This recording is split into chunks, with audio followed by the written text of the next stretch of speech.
Bonjour et bienvenue à Monteroux, donc un village de presque 7000 habitants. Ici on fait une petite lecture de paysage sur ce qu'on appelle le balcon de l'Estérel.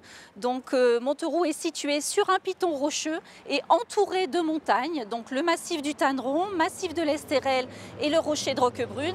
Et de l'autre côté, côté nord, vous avez le mont Lachins qui est le toit du Var qui culmine à 1715 mètres.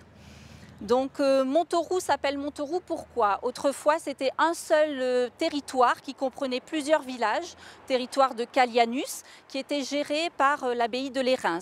Et l'abbé Mailleul, étant très loin, ne pouvait pas s'occuper de ces territoires. Et pour commencer à faire quelque sorte un embryon de village, il a envoyé des seigneurs pour construire des forteresses. Donc nous, c'est le seigneur Pierre de Rossa qui a choisi ce piton rocheux pour venir construire la première forteresse et faire une petite communauté, commencer une communauté de village. Donc les habitants de Monteroux s'appellent les Monterousiens et Monterousiennes.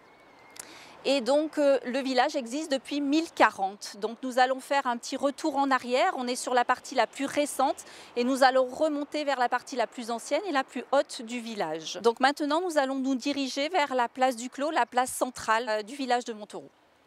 Nous sommes ici sur la place du Clos, la place principale de notre commune. Alors clos qui vient de clôturer parce que comme vous pouvez le voir, il y a des petits murets tout autour. C'est là que l'on parquait les animaux. Notamment donc les moutons que l'on élevait ici. Et puis ça s'écrit maintenant clos C-L-O-S parce que ça vient du provençal avec la déformation de l'écriture qui vient de clausura qui veut dire clôturer également.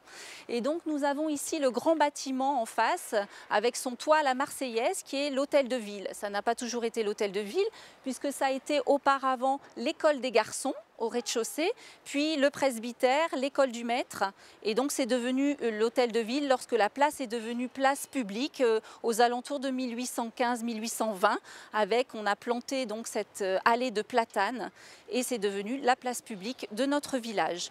Contre le bâtiment de la mairie, il y a une fontaine qui s'appelle la fontaine Saint-Antoine, qui est la toute première amenée d'eau dans le village en 1875 et elle est construite à l'emplacement d'une chapelle qui servait un peu de vestiaire au marquis de Monteroux puisque la commune de Monteroux a été sous un marquisat et le seigneur de Lombard de Gourdon qui venait de Grasse et qui était un petit peu orgueilleux refusait de se montrer à ses administrés en tenue crottée de voyage, donc il allait dans la chapelle pour pouvoir se changer et ressortir en habit d'apparat. Nous allons donc maintenant pouvoir rentrer dans le village, dans la partie intérieure du village. Donc nous sommes ici dans la rue Eugène Second, du nom d'un des bienfaiteurs du village de Monteroux. Cette rue est très connue pour avoir plusieurs linteaux à la fois gravés, à la fois sculptés.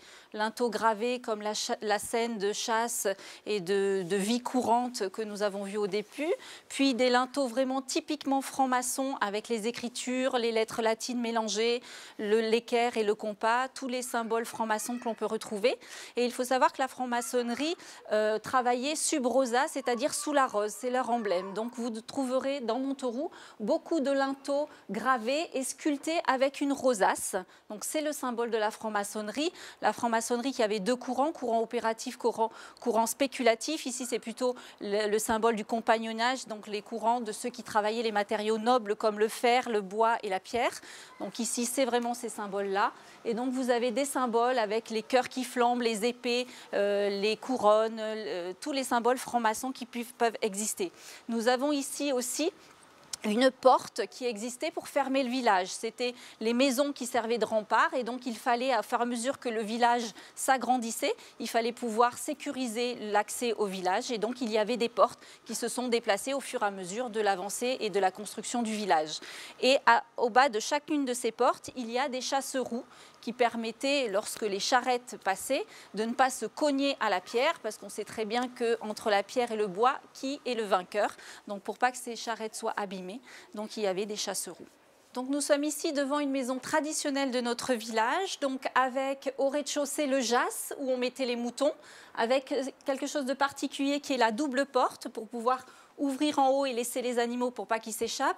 Et à la fois, c'était un banc de négoce, c'est-à-dire que si l'on avait en plus des récoltes, on pouvait les poser là. Ça servait de banc de troc. Et donc, au rez-de-chaussée, vous aviez l'entrée de l'habitation avec toujours un joli linteau gravé en forme de rosace. À l'étage, premier étage, deuxième étage, c'était la maison traditionnelle, l'habitation, qui permettait d'être chauffée parce que nous n'avions pas des planchers en béton autrefois, donc c'était des poutres. L'air passait et la chaleur des animaux permettait de chauffer l'habitation. Et au dernier étage, la fenêtre centrale, c'était la fénière, c'est-à-dire le grenier à foin où l'on mettait les récoltes à sécher. Et ça permettait également de faire l'isolation inverse thermique, c'est-à-dire le chaud et le froid, empêcher le chaud et le froid de passer. Donc nous sommes arrivés devant l'église paroissiale, donc sous le patronage de Saint-Barthélemy, qui est une église du XIIe siècle, agrandie au XIVe siècle. On peut voir encore la première préfiguration de l'église avec l'ancienne porte, les pierres de parement du bord, le petit oculus. Donc ça, c'est l'ancienne église qui a été donc agrandie au XIVe siècle pour cause d'accroissement de population. Et donc Saint-Barthélemy, la statue de Saint-Barthélemy qui est le patron de notre village. Donc nous sommes ici dans l'église paroissiale Saint-Barthélemy, une église toute simple en plan normal, une nef centrale avec des petites paroisses latérales qui étaient tenues par des confréries qui représentaient les métiers présents sur la commune de Montauroux. Donc le baptistère qui est donc en pierre de taille, mais surtout qui est surmonté d'une coquille Saint-Jacques, puisque Montauroux était une étape importante sur les chemins de Saint-Jacques de Compostelle. Il y avait dans la plaine, il y a toujours d'ailleurs, mais qui ne fait plus office de relais auberge. Il y avait une relais auberge, il y avait un hôpital et une chapelle appelée Notre-Dame de Bon Voyage qui servait pour accueillir les pèlerins qui venaient donc de Rome en partant sur Saint-Jacques de Compostelle. Donc, il y a également ce deuxième retable qui représente Saint-Sébastien. Saint-Sébastien, c'est le premier saint antipesteux dans l'histoire religieuse qui était à partir du 7e siècle, qui donc était beaucoup prisé dans les communes accueillant des pèlerins, puisqu'on priait pour ne pas qu'il nous ramène la peste, tout simplement. Et ce premier retable qui est Sainte-Anne, qui représente Sainte-Anne, donc la corporation de tous les métiers liés à la laine, les tisserands, les cardeurs, puisque nous élevions des ovins. Et donc c'était une corporation de métiers très importante. Ces deux retables sont particuliers puisqu'ils ont été peints fin XVIIe siècle par Louis Abraham van Loo, qui était connu pour être le premier peintre à la cour du roi d'Espagne. Donc au fond, nous avons le retable principal qui est le mystère du rosaire. Donc tout autour, il y a des petites cartouches qui représentent les 15 mystères du rosaire. C'est un petit peu la bande dessinée de la vie du Christ. Et au fond, sur la gauche, il y a nos deux reliquaires. Donc nous avons la chance d'avoir 3 saints patrons à Montauroux, on est bien entouré. Donc il y a Saint-Barthélemy et il y a 2 autres saintes qui sont Sainte Victoire et Sainte Spécieuse. Nous sommes arrivés ici sur le point le plus ancien et le plus haut de la commune de Montauroux. Donc nous sommes à 390 mètres dans le village et nous sommes ici sur l'aire de la chapelle Saint-Barthélemy où autrefois il y avait la forteresse que donc Pierre de Rossa est venu bâtir.